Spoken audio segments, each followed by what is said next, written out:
Inspiration sparks and raises our vibration, encouraging all of us to live our best lives. And it is my pleasure to welcome our speaker this evening, Jen Rosson. Jen is an ordained minister and endeavors to be an inspiration to those she serves. She is the Vice President of SCOA and the Director of Spiritual Expression Center. A warm harmony welcome to Jen. Today's inspirational reading is a poem written by American poet Robert Frost, winner of 4 Pulitzer Prizes for poetry and awarded the Congressional Gold Medal. Using rural New England as the setting for many of his works, he scrutinized and questioned many social and philosophical norms, using his gift of writing to encourage the reader to examine their own thoughts and opinions. This is one of his most well-known poems, frequently studied in high school and college. You may be familiar with it. The Road Not Taken. 2 roads diverged in a yellow wood, and sorry, I could not travel both and be one traveler. Long I stood, and looked down one as far as I could to where it bent in the undergrowth. Then took the other, as just as fair, and having perhaps the better claim, because it was grassy and wanted wear. Though as for that, the passing there had worn them really about the same. And both that morning equally lay in leaves no step had trodden black. Oh, I kept the first for another day, yet knowing how way leads on to way, I doubted if I should ever come back. I shall be telling this with a sigh somewhere ages and ages hence. 2 roads diverged in a wood, and I took the one less traveled by, and that has made all the difference. Good evening, everybody, or good afternoon, everybody, in all of the time zones that we have expressed in this wonderful world of Zoom. Welcome one and all to our Harmony Harbor gathering on Sunday. The reading today, The Road Not Taken by Robert Frost, speaks to the choices we all face in this human experience. He uses the road as a metaphor for the journey through this human life, each fork representing a decision or a choice that needs to be made. Did you know that the average person makes over 773,000 decisions over the course of a physical lifetime? I didn't. I had to look it up. That works out to be, if you do the math, 27 per day for an average 75-year lifespan. When you consider that includes common things like what shirt to wear or the perennial what to have for dinner question, that probably cuts the total down significantly. But those weren't the kind of choices Frost was referring to, those daily ongoing things. He was looking at the big picture. All of us share the difficult reality of being faced with one or the other kinds of decisions. One path is the, air quote, normal one, the direction that most would choose as their way forward.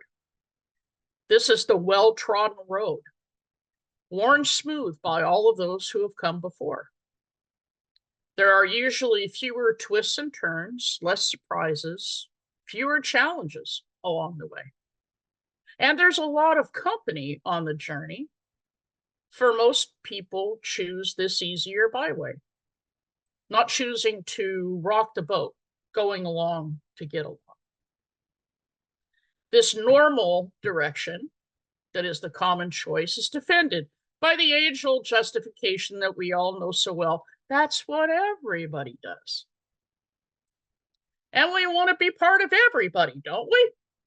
Who wants to be different and subject themselves to criticism and judgment? Because that is truly the difficulty of choice, isn't it? If we dare step outside the circle, we risk becoming labeled other and not accepted in the mainstream anymore. It's a big step. But fortunately, others have done it and have proven that the road less traveled can be more profitable, personally and spiritually. Mahatma Gandhi spent decades of his life dedicated to nonviolent resistance, which ultimately led to India's independence from British colonial rule. He suffered through hunger strikes and multiple prison sentences, but he persevered on his quest to establish self-rule, to ease poverty, to build religious unity, and expand women's rights. It's better to walk alone than follow a crowd going the wrong direction, he said. Although Gandhi's life ended tragically in his assassination, he has inspired generations of fellow activists and leaders to stand firm and forge their own path to the truth. It takes courage to step outside the box, to carve out an individual itinerary that doesn't match up to what is expected by the majority or by custom. This doesn't just apply to societal and cultural and political norms either. Our spiritual pursuits are individual to each one of us and require the same types of branched decision-making choices. Many of us here descend from traditional religious backgrounds and have consciously chosen a different direction. Many others have had no religious upbringing and have found their way to spirituality and the realization that there is a bigger process at work in our lives. Whatever the case may be, we collectively and individually found ourselves asking questions for which traditionalism had no answers. Blindly following the crowd and its acceptance of historic and conventional rationalizations no longer satisfied the craving that we had within our souls. Many of us have chosen a road not commonly taken in our effort to find the answers we must know exist. Religion is a man-made institution, fallible and unable to define our spirituality. 20th century French philosopher Henri-Louis Bergson had an interesting perspective. He wrote, "Fortunately, some are born with spiritual immune systems that sooner or later give rejection to the illusory worldview grafted upon them from birth through social conditioning. They begin sensing that something is amiss and start looking for answers. Inner knowledge and anomalous outer experiences show them a side of reality others are oblivious to, and so begins the journey of awakening. Each step of the journey is made following their heart instead of following the crowd, and by choosing knowledge over the veils of ignorance." A man after my own heart. Now, all that being said, remember where we started. Running with the maddening crowd does have its advantages. There's strength in numbers, a smoother road to follow, fewer challenges, but don't be seduced by regret.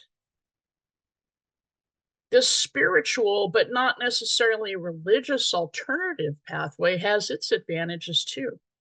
Inclusiveness, by its very nature, non-judgmental, diverse in thought and acceptance, and embracing a worldview that includes everyone from all walks of life, are just a few of the positives that come to mind. But before we start to let our ego pat ourselves on the back too much, remember what Frost stated in the poem. Both roads lay equally He thought about keeping the other for another day's journey. One road may be right for some, the second right for others. It's not for us to judge the direction that our fellows have chosen. We can only travel on our own journey, doing what our heart tells us is right for us as an individual. I saw a question on the internet posed by a Sion Buddhist, Haemin Sumin, that went something like this. If Jesus, Buddha, and Confucius were all alive and in the same place, would they argue over who is right, or would they respect and admire one another's teachings? I think we probably all know the answer to that question, right? And that's the bottom line, isn't it? Respect for one another and the differences in our journeys. We are, most of us, after all striving towards the same direction. I'm always happy when I have the opportunity to end a talk with a quote from either Leonard Nimoy or Albert Einstein, because it makes my inner Sheldon Cooper happy. So today's turn is Einstein. He said, when you examine the lives of the most influential people who have ever walked among us, you discover one thread that winds through them all. They have been aligned first with their spiritual nature, and only then with their physical selves. My wish for all of us is to have the courage and the fortitude to walk the path that calls to our soul, to seek knowledge and understanding of our own divine nature, and to embrace and encourage all of those we encounter on their own choice of roads. May the divine source bless and keep you, and thank you for allowing me to serve Harmony Harbor this summer.